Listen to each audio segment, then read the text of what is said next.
Bryce Quinlan's story is a journey from victim to victor. She begins trapped by grief, guilt, and rejection.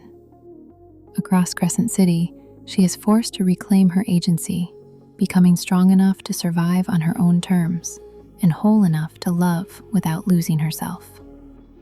Let's see how Romanticy's favorite party girl becomes fierce enough to break the rules and powerful enough to make her own. Major spoilers for all 3 books. Buckle up. Bryce Quinlan uses superficiality as armor. In Lunathion, archangels rule from the heights, Fae nobility own the ground, and half-humans like her, they occupy the cracks in between. Bryce was not human, not Fae. She was born from a royal bloodline, but wore no title. She was no one. Her journey isn't about finding a new soul. It's about finally letting go what she's been hiding inside. Under the neon pulse of the White Raven, she isn't just dancing. The high heels, the tequila, the steamy one-night rendezvous with guys who don't know her name. Let's dance. No thanks. I've got a business meeting. You go to business meetings looking like that? It's all a mask hiding her sharp mind and a deep racial insecurity. The Fae nobility see a useless half-breed they can look down on. By day, she's surrounded by the power they hoard, working at Griffin's Antiquities to handle contraband relics and analyze the First Light trade, the very energy source fueled by the lives of the lower castes. Bryce moves to survive. She plays the shallow party girl because in a system built on eugenics, literal magic power, and slave labor, being camouflaged is a way of living. The night begins like countless others in Lunathion, with music, crowded clubs, and plans for a tomorrow Bryce assumes will come. Then she returns home. Inside the apartment she shared with Danica, Bryce finds the pack of devils slaughtered. The wolves who had become part of her life. Connor and Danica, her best friend, her anchor, and the person who had made Bryce feel that she belonged somewhere completely. In a single night, Bryce loses the family she had chosen and the future she had barely begun to imagine. Bryce survives. The wolves blame her for being out while the pack died. She is shut out of their final rites for presenting herself as the selfish party girl who had not been there when it mattered. 2 years later, Bryce is still working at Griffin Antiquities, still dressing sharply, still letting Lunathion see exactly what it expects to see. So they don't see the woman suspended inside the worst night of her life, alive, yet unable to live. 2 years after the murders, another victim is killed in the same way as the pack of devils. Micah reopens the case and assigns Hunt Athlar to protect Bryce while they investigate. Hunt initially assumes Bryce is an unreliable civilian. Bryce assumes Hunt is Micah's obedient executioner.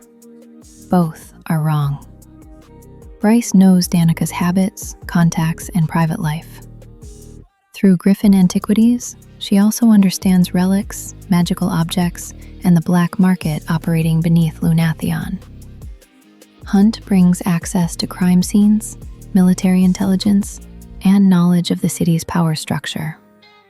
Together, they connect the murders to Synth, a drug capable of violently amplifying a Veneer's abilities. The discovery changes the meaning of Danica's death. The pack was not killed by a random demon attack. Someone had manufactured the conditions that destroyed them. The case also forces Bryce to revise her image of Danica. Her best friend had been investigating Synth, communicating with rebels, and hiding information even from her. Bryce is no longer simply mourning Danica. She is reconstructing a life she never fully knew. At the same time, Hunt stops treating Bryce as someone he must manage. He sees how carefully she follows evidence, how much of her public persona is deliberate, and how far she will go once she believes someone has been wronged. Their professional partnership becomes intimate. Bryce helps Hunt imagine a life beyond Micah's ownership. Hunt gives Bryce a reason to participate in the world again. Then the investigation fractures. Hunt has secretly joined a plan to purchase Synth for the human rebellion. He knows how dangerous the drug is, but believes it could give the rebels a weapon against the Republic. Bryce discovers that while they were investigating the substance that killed Danica, Hunt had been trying to obtain it. Micah arrests Hunt and the other conspirators.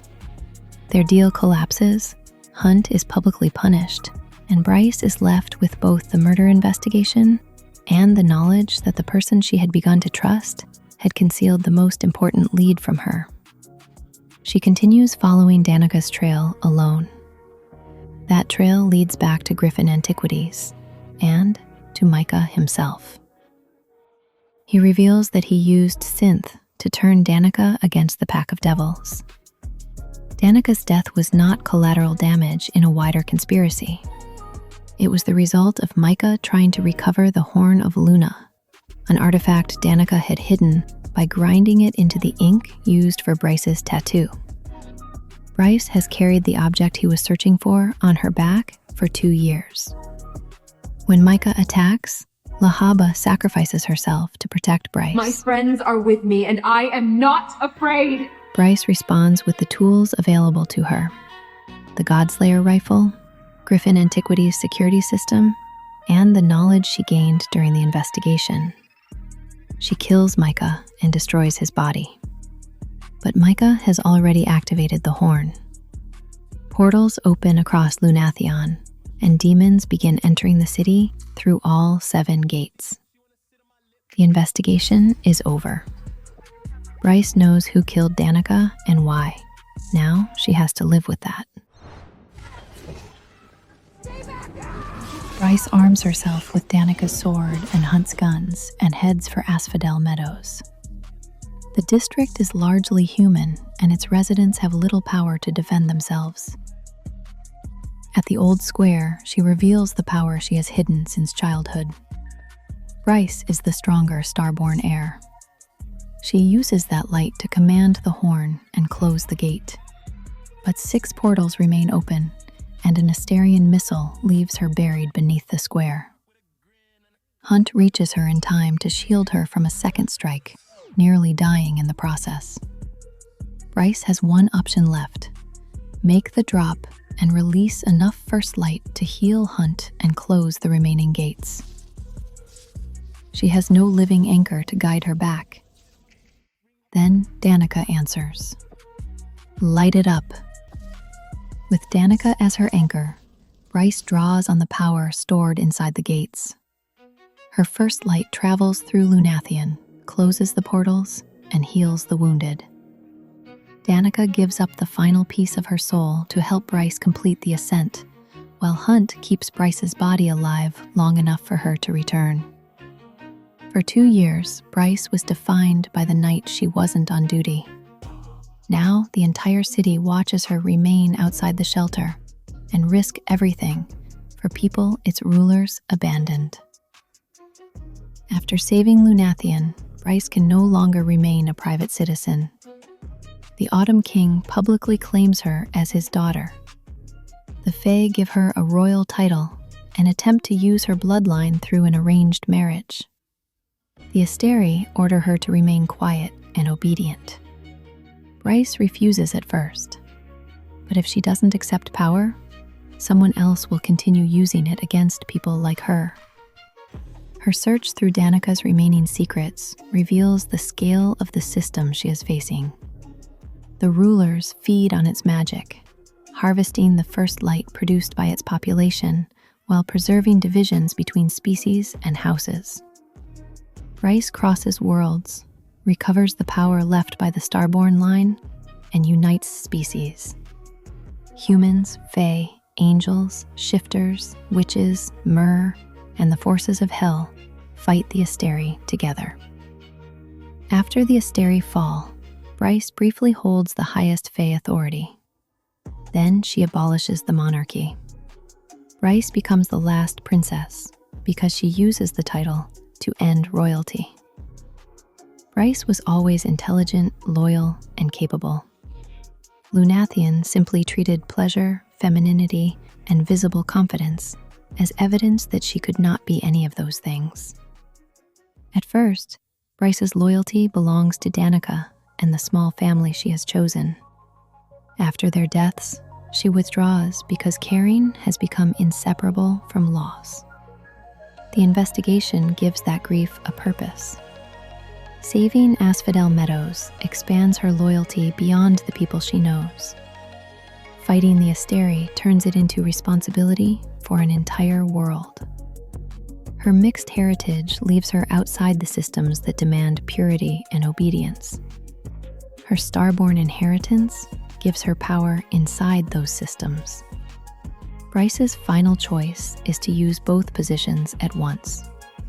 She claims the power others wanted to control, then dismantles the hierarchy that gave it meaning. She does not prove that the party girl was secretly worthy of becoming a princess. She proves that the distinction was false from the beginning. Thank you so much for watching. I hope this helped bring Bryce Quinlan's journey to life. If you enjoyed the video, leave a like and subscribe.